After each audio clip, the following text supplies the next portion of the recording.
Hello friends, এই যে 11-12 এর রেজাল্ট বেরিয়েছে কিন্তু ওয়েবসাইট ক্র্যাশ হওয়ার জন্য অনেকে হয়তো এখনো রেজাল্ট দেখে উঠতে পারেননি।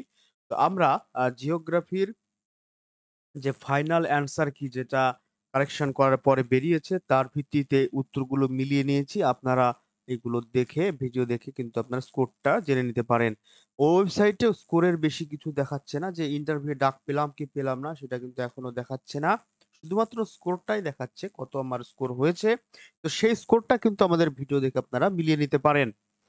তো ১ম এ বলে রাখি যে আমাদের মোট ১০ টা উত্তর পরিবর্তন হয়েছে। যেটা ৬০ এর মধ্যে ১০ মানে প্রত্যেক ৬ টায় কিন্তু একটা পরিবর্তন হয়েছে। কিন্তু এটা কিন্তু একটা হিউজ পরিবর্তন যেটা পর্ষদ কিন্তু আগে অনেক গাফিলতি ছিল সেটা কিন্তু প্রমাণ করছে। তো এরপরেও কিন্তু কয়েকটা প্রশ্ন আমাদের সংশয় থেকে গেছে। যে প্রশ্নের সংশয়টা আমরা আলোচনা করছি এখান থেকে কিন্তু হাইকোর্ট কেস পর্যন্ত হতে পারে। তো চ্যানেলে যারা নতুন অবশ্যই চ্যানেলটিকে সাবস্ক্রাইব করবেন আর দেখতে থাকুন ভিডিওটি। ভালো লাগলে অবশ্যই লাইক করবেন। তো ১ নম্বর প্রশ্ন, নিম্নলিখিত ভৌগোলিকদের মধ্যে কাকে ধ্রুপদী ভৌগোলিক বলা চলে? এখানে সঠিক উত্তর আগে ছিল সি এবং পরে উত্তর চেঞ্জ হয়েছে বি স্কিফার। আমার মনে হচ্ছে এটা আগেই কিন্তু ঠিক উত্তর ছিল। এর ভিত্তিতে কিন্তু আমার কাছে যথেষ্ট প্রমাণও রয়েছে। যদি আপনারা জানতে চান অবশ্যই আমি প্রমাণগুলো দিতে পারি।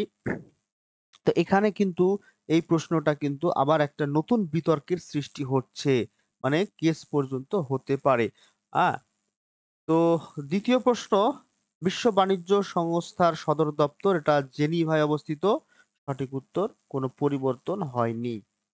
৩ নম্বর, সিস্ট শিলা কোন পাললিক শিলা রূপান্তরীকরণের ফলে গঠিত হয়েছে? এটা অপশন সি কাদা পাথর। তারপর নিম্নলিখিত প্রাণী প্রজাতিগুলির মধ্যে কোনটি বিপন্ন প্রাণীর অন্তর্ভুক্ত? এটা আগে উত্তর নেওয়া ছিল অপশন ডি কিন্তু এখন উত্তর নেওয়া হয়েছে অপশন সি ভারতীয় হাতি। তারপর ৫ নম্বর, নিম্নের কোন স্থানটি অবতরণের জন্য বিখ্যাত? এটা হচ্ছে অপশন বি কোডারমা। ৬ নম্বর, ফিওর্ড উপকূল সৃষ্টি হয়। এটা অপশন সি হিমবাহ উপত্যকা নিমজ্জিত হয়ে। এটা কোনো পরিবর্তন হয়নি। ভূগোলকে কোরোলজি রূপে প্রাথমিকভাবে অভিহিত করেন। এটা অপশন উত্তর নিয়েছিল হাডসন। কিন্তু এখানে হেটনার অপশনে নেই বলে হয়তো সকলকে নম্বরটা দেওয়া হয়েছে। এই প্রশ্নের উত্তরে সকলে কিন্তু +1 পেয়ে যাবেন। যে যাই উত্তর করুক কিন্তু উত্তর নম্বর পেয়ে যাবেন। তারপর ৮ নম্বর, পৃথিবীপৃষ্ঠে আপতিত সূর্যরশ্মিকে কি নামে অভিহিত করা হয়? এটা অপশন সি ইনশেলবার্জ নামে অভিহিত করা হয়। ৯ নম্বর, ডিমের ঝুড়ি টোপোগ্রাফি এটা অপশন বি ড্রামলিন সঠিক উত্তর। কল্যাণমূলক অর্থনীতির মূল প্রবক্তা হলেন অপশন সি ডি.এম. স্মিথ। ১১ কোন ধরনের স্কেলের ক্ষেত্রে একক পরিবর্তন সহজ হয়? এটা অপশন সি তুলনামূলক স্কেল। আ তারপরে ১২ নম্বর, ২০১১ সালের আদমশুমারি অনুযায়ী ভারতের কোন রাজ্যে সর্বোচ্চ লিঙ্গ অনুপাত দেখা যায়? এটা অপশন ডি কেরালা। আ তারপরে ১৩ নম্বর, একটি ২০ মিটার সার্ভে চেইনে গ্রহণযোগ্য ভ্রান্তি কত? এটা অপশন বি হচ্ছে +-৫। তো বন্ধুরা বলে রাখি ১ম এ আমি যে এ সিরিজের যেটা প্রশ্নপত্র সেটার উত্তর বলে দিচ্ছি। যাদের এ সিরিজ রয়েছে তাদের মেলাতে খুব সুবিধা হবে। আর যাদের অন্য সিরিজ রয়েছে পাতা উল্টে একটু আপনারা মিলিয়ে নিতে পারেন। একটু হয়তো পরিশ্রম হবে। ১৪ নম্বর, লা নিনার প্রাদুর্ভাবের সাথে ভারতীয় উপমহাদেশের মৌসুমী বৃষ্টিপাতের যে সম্পর্ক সেটা হচ্ছে অপশন এ ধনাত্মক সম্পর্ক। ১৫ নম্বর, এই অপশনটা উত্তর চেঞ্জ হয়েছে। এই প্রশ্নের উত্তর চেঞ্জ হয়েছে। ভারতের ১ম যেটা জাতীয় উদ্যান ছিল সেটা কি নামে? এটা ১ম এ উত্তর নিয়েছিল বি কিন্তু পরে চেঞ্জ হয়ে আ সি উত্তর হয়েছে। এটা কিন্তু সঠিক চেঞ্জ হয়েছে। ঠিক আছে? এটা আমরা বলেছিলাম যে এটা চেঞ্জ হবে। যাই হোক, আ আ ১৬ নম্বর যেটা এটাও সঠিক চেঞ্জ হয়েছে। আগেও অপশন ছিল যে ইকোলজির ধারণা কে দিয়েছেন?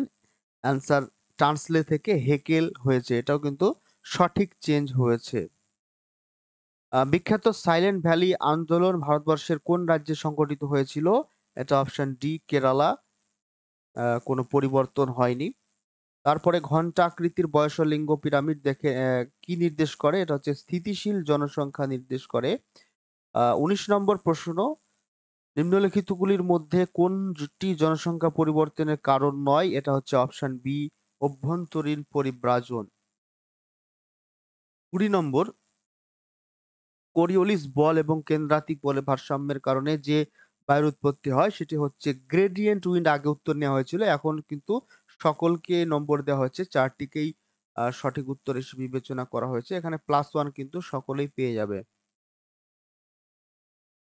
তারপর ইউএসডিএ শ্রেণীবিভাগ অনুযায়ী যেটা প্রশ্ন, 0.002 মিলিমিটারের কম ব্যাসযুক্ত মৃত্তিকা কণাকে কর্দম বলা হয় বা কাদা কণা বলা হয়। তারপর এসপি চ্যাটার্জি ভারতবর্ষকে কতগুলো মুখ্য ভূপ্রাকৃতিক অঞ্চলে ভাগ করেছিলেন? এটা অপশন ডি আগে উত্তর নেওয়া হয়েছিল, এটা চেঞ্জ হয়ে 7 উত্তর হয়েছে। এটা কিন্তু সঠিক চেঞ্জ হয়েছে, ঠিক আছে? এটা কিন্তু আহ, আগে ভুল ছিল, এখন সঠিক করে দেওয়া হয়েছে। গুটেনবার্গ বিযুক্তি দেখা যায়, এটা অপশন বি, কেন্দ্রমণ্ডল এবং গুরুমণ্ডলের মাঝে এবং শিলাস্তরের মধ্যে অনুভূমিক ভাবে সঞ্চিত ম্যাগমাকে বলা হয় শিল। তারপরে 25 নম্বর, কোয়াটারনারি সেক্টর বলতে বোঝায় অপশন এ, জ্ঞানভিত্তিক কার্যকলাপকে। 26, স্থায়ী উন্নয়নের জন্য যে পরিকাঠামোটি 1992 সালে নির্ধারিত হয় তা হলো দি এজেন্ডা 21। ভিদাল দ্য ব্লাস মানুষ প্রকৃতির সম্পর্ক ব্যাখ্যা করেন, এটা হচ্ছে সম্ভাবনাবাদের মাধ্যমে বা মতবাদের মাধ্যমে। তারপরে আহ শহর এবং নগরে প্রতি গৃহে বসবাসকারী ব্যক্তি সংখ্যাকে বলা হয় গৃহ ঘনত্ব। আগে উত্তর নেওয়া হয়েছিল, এবার কিন্তু সকলকে প্রশ্নের সঠিক উত্তর দেওয়া হচ্ছে +1, সবকটি সঠিক বলে ধরে নিচ্ছে। এটা মনে হচ্ছে আমাদের প্রশ্ন যে হাউস হোল্ড ডেনসিটিটাকে ওরা প্রশ্ন ভুল হিসাবে ধরে উত্তর দিচ্ছে সকলকে, এটা কিন্তু মনে হচ্ছে আমার যতদূর সম্ভব। বন্ধুরা, আপনাদের কি মনে হচ্ছে অবশ্যই কমেন্ট করে জানাবেন। প্রত্যাশিত আয়ুষ্কাল নিম্নলিখিত কোন বিষয়টির উপর নির্ভর করে না? সেটা হচ্ছে অপশন ডি, নগরায়ন।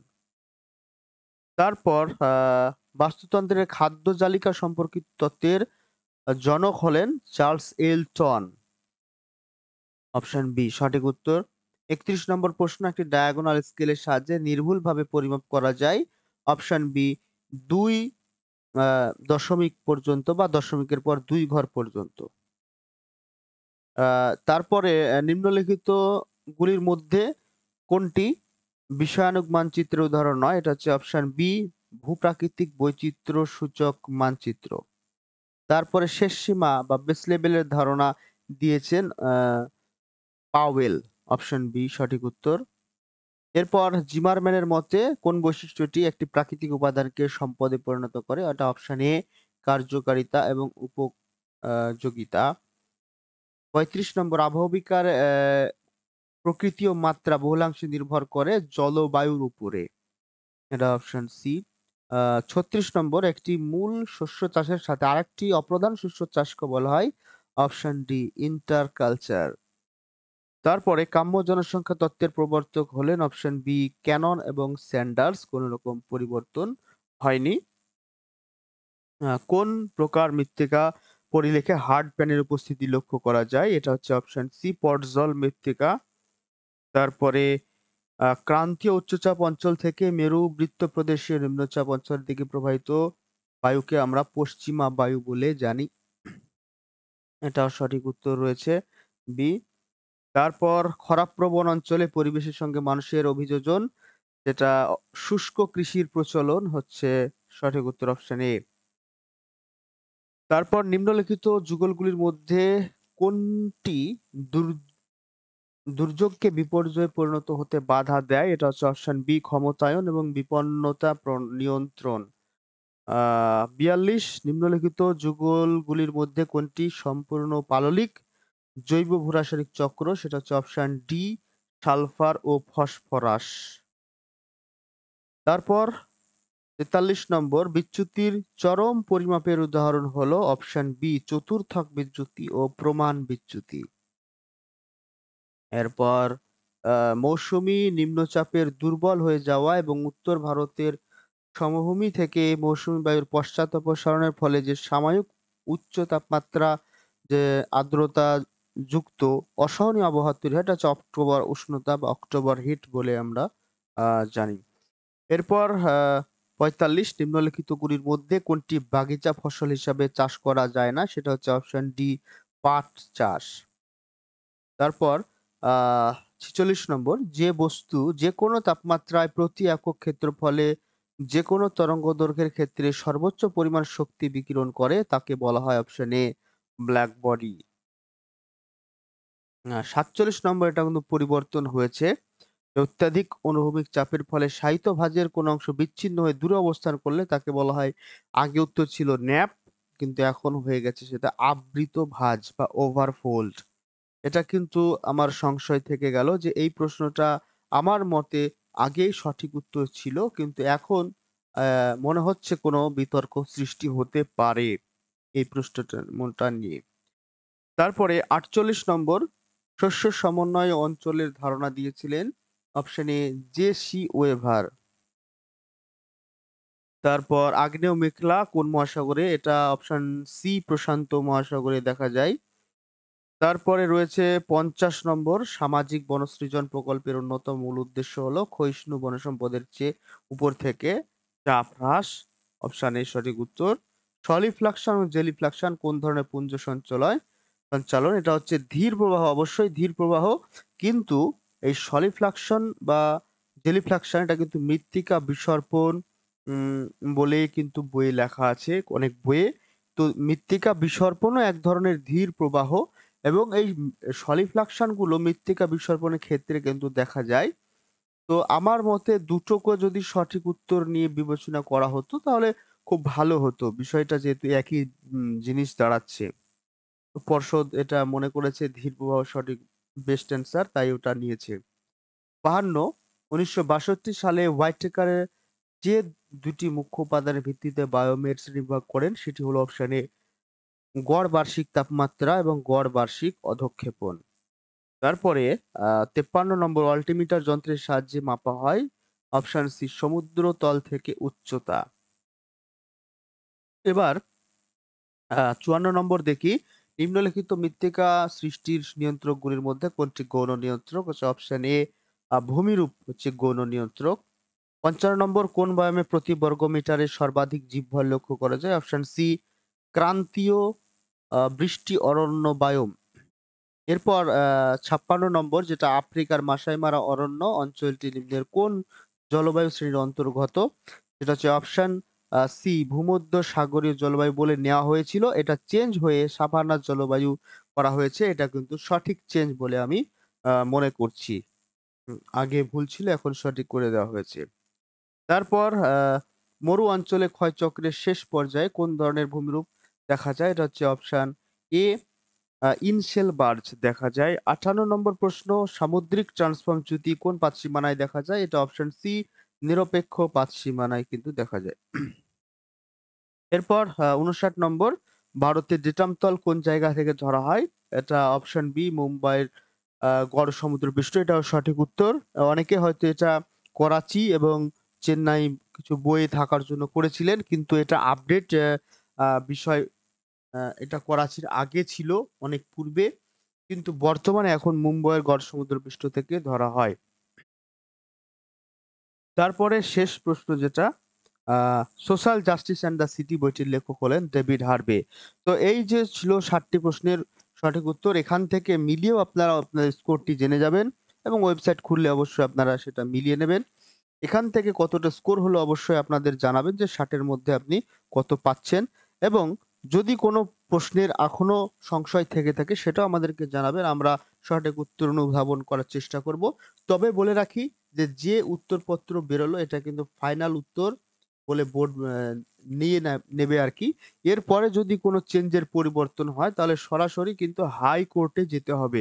হাইকোর্টে গিয়ে কেস ফাইল করলে, যদি বিচারপতি মনে করেন যে এ বিষয়ে আলোচনার প্রয়োজন আছে, সেক্ষেত্রে কিন্তু তিনি একটি আ কিছু এক্সপার্ট টিম বসিয়ে কিন্তু এটা যাচাই করার আ চেষ্টা করবেন। সেখানে যদি এক্সপার্ট টিম কোনো নির্দেশিকা দেয় বা চেঞ্জের পরিবর্তনের কথা বলে তাহলে সেটা কিন্তু অ্যাপ্লিকেবল হবে পিটিশনারদের ক্ষেত্রে এবং যদি এটা সবার ক্ষেত্রে হবে কিনা এটা কেসের উপর নির্ভর করবে। তবে যেনারা পিটিশনার হবেন, তিনারা কিন্তু এই চেঞ্জটা অবশ্যই পেতে পারেন। যদি হাইকোর্টে কেস করার পরে কোনো উত্তর পরিবর্তন হয়। তো এই ছিল আজকের মোটামুটি আলোচনা।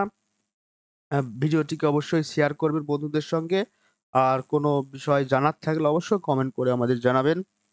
এতক্ষণ পর্যন্ত ভিডিওটি দেখার জন্য সকলকে আন্তরিকভাবে ধন্যবাদ। ভালো থাকবেন, সুস্থ থাকবেন।